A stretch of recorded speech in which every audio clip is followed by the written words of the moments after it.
बहुत समय पहले की बात है। एक रामपुर नाम का गांव था जहां बहुत ही खुशहाल और मिलनसार लोग रहते थे।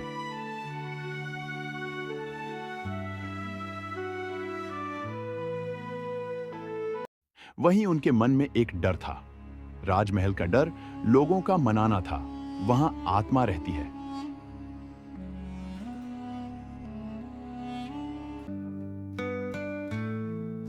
कुछ दिनों बाद गांव में कार्तिक अपने दोस्तों के साथ लौटा।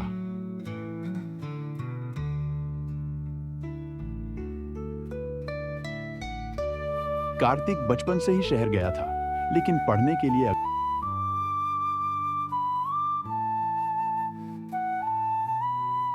अगले दिन कार्तिक और उसके दोस्त गांव में घूमने के लिए निकले। गांव में घूमते घूमते उन्हें रात हो गई। दोस्तों, रात हो गई है, हमें घर चलना चाहिए। तभी कार्तिक का दोस्त आर्यन बोला, अरे दोस्तों, वहां देखो, वहां कितना बड़ा महल है। उसी वक्त सीमा बोली, रात हो गई है, घर चलो, कल देख लेंगे। अचानक महल से अजीब सी आवाज आने लगी।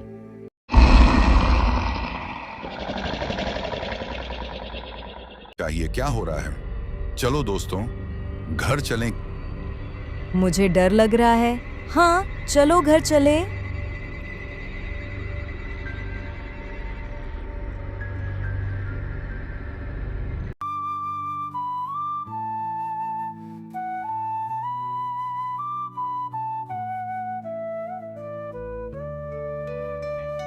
अगली सुबह कार्तिक और उसके दोस्त बाजार की ओर जा रहे। इतने में कार्तिक को उसकी टुनटुन मौसी मिली और बोली,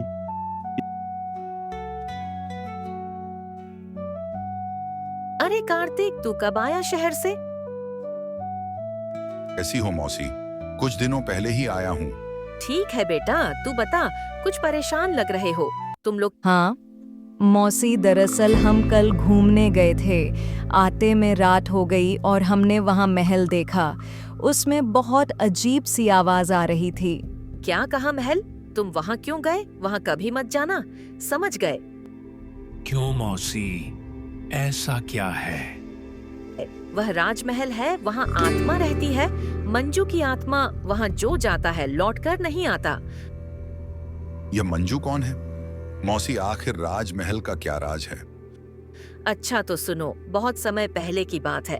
गांव वालों का कहना था कि राजमहल में विक्रम नाम का राजा अपनी 2 लड़कियों के साथ रहता था, जिनका नाम मंजू और अंजू था। लेकिन एक दिन ना जाने क्या हुआ, राजा ने अपनी बेटी मंजू को मार दिया, जिसकी वजह से राजमहल में मंजू की आत्मा भटकती है, क्योंकि वहाँ कोई नहीं जाता। जो जाता है लौट कर नहीं आता। अच्छा, मौसी तो आत्मा ही होगी उस दिन के। हाँ सीमा। इतना कहकर वह सब चले जाते हैं।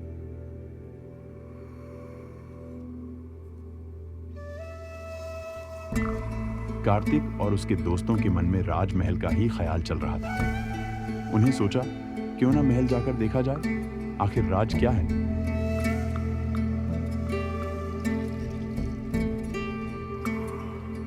रात वह महल की तरफ जाने लगी।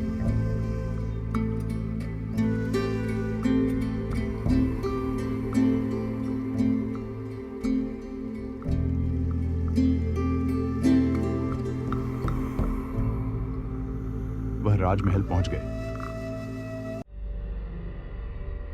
महल में घुसते ही उन्हें मंजू की आत्मा दिखाई दी। वह सब डर गए। मंजू की आत्मा बोली, कौन हो तुम और मेरे महल में आने की हिम्मत कैसे की? तुम कौन हो और यहाँ क्या कर रही हो? मैं मंजू हूँ, ये मेरा महल है। मैं यहाँ 100 सालों से रह रही हूँ। क्या 100 सालों से? हाँ, तो अब तुम मरने के लिए तैयार हो जाओ। अर्जुन कहता है, तुम्हें किसने मारा है? तुम होते कौन हो या पूछने वाले? अब मरने के लिए तैयार हो जाओ। मंजू जानती थी अगर अपनी मौत का राज बता देगी तो महल से मुक्ति मिल जाएगी। तभी कार्तिक बहुत ही होशियारी से बोला, तुम कितनी सीधी हो और कितनी अच्छी हो। फिर तुम हमें क्यों मारना चाहती हो और गांव वालों को क्यों डराती हो? बोलो मंजू। यह सुनकर मंजू भावुक हो जाती है और अपनी मौत का राज बता देती है। अब से 100 साल पहले महल में रहती थी, अपने बाबा और बहन अंजू के साथ। मेरी बहन अंजू काली थी और मैं बहुत सुंदर थी। अक्सर इसी वजह से लोग उसे जलाते थे और अंजू मुझे किलसने लगी। एक दिन अंजू और मैं खाना बना रहे, तभी अंजू ने अपनी जलन की वजह से मुझे जलाकर मार दिया। मंजू बातों में इतनी खो गई थी कि वह यह भूल गई कि उसने अपना राज बता दिया है, और देखते ही देखते मंजू को मुक्ति मिल गई और फिर कार्तिक और उसके दोस्त वापस चले गए।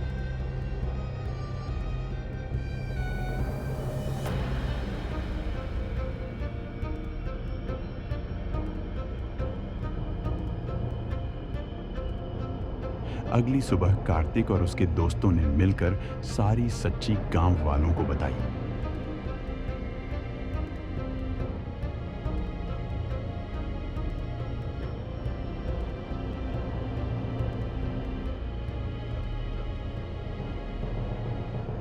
कुछ दिनों तक सब अच्छा ही चल रहा था कि एक दिन सीमा घूमने के लिए निकली। में राजमहल दिखा। सीमा महल की ओर गई तो क्या देखती है, वहां कुछ लोग बातें कर रहे हैं। अरे भाई, हमने गांव वालों को कितना अच्छा पागल बनाया है कि महल में मंजू की आत्मा है। भाई सच बहुत मजा आया। अब यह महल हमारा होगा और हम इसके मालिक हैं। सीमा ने उन लोगों की सारी बातें सुन ली और जल्दी ही भागकर सीमा ने सारी सच्चाई गांव वालों को बता दी। गांव वाले गुस्से में आ गए।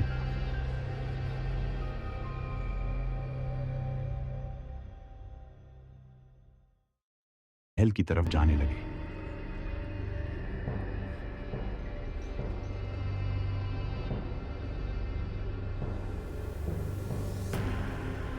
गांव वालों को देखकर वो लोग घबरा गए और भगाने की कोशिश करने लगे।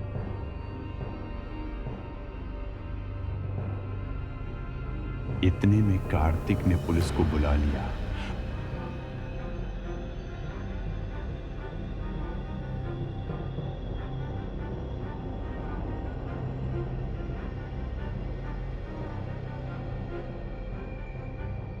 और पुलिस उन लोगों को पकड़ कर ले गई। दोस्तों, हमें कभी झूठ का साथ नहीं लेना चाहिए, क्योंकि झूठ कितना भी बड़ा क्यों ना हो, सच के आगे हार ही जाता है।